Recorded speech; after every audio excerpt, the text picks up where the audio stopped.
একটা প্রবাসী দেশে আসার তুমি যতটা আনন্দ পায়, ঠিক ফিরে যাওয়ার তুমি এর চেয়েও বেশি যন্ত্রণা পায়।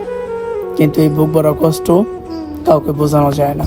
1.5 মাস আগে অনেক স্বপ্ন আর অনেক অপেক্ষা নিয়ে সৌদি আরব থেকে বাংলাদেশে ফিরছিলাম। সেই দিন বিমানবন্দরে নামার পর মনে হচ্ছিল এটাই পৃথিবীর সব থেকে সুন্দর অনুভূতি।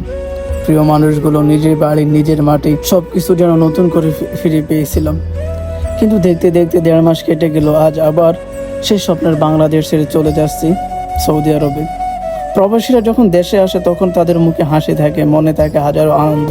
কিন্তু ফিরে যাওয়ার দিনটা বুকের ভিতরটা যেন নীরবে ভেঙে যায়।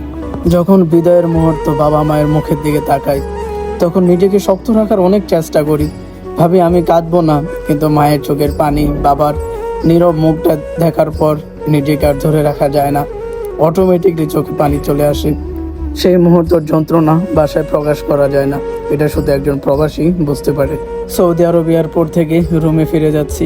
আবার শুরু হলো প্রবাস জীবনের সেই পুরনো একাকিত্ব গল্প।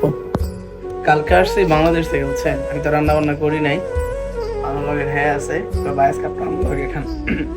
তার অন্য রুমের এক বড় ভাই আমাদের দিছে বিরিয়ানি, এটা বিরিয়ানি, তারপরে দিছে বিরিয়ানিটা দিছে, আর হ্যাঁ রান্না করছে মুরগির মাংস, হ্যাঁ, আর ভাত।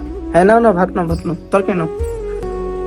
যদি আপনার পরিবারের কোনো ব্যক্তি প্রবাসে থাকেন অথবা আপনি প্রবাসীদের কষ্টটা অনুভব করেন, তাহলে ভিডিওর মধ্যে একটা লাইক করবেন আর দোয়া করবেন আল্লাহ যেন সকল প্রবাসীদেরকে সবসময় সুস্থ রাখেন। দেখা হবে অন্য কোনো ভিডিওতে। এ পর্যন্ত ভালো থাকবেন।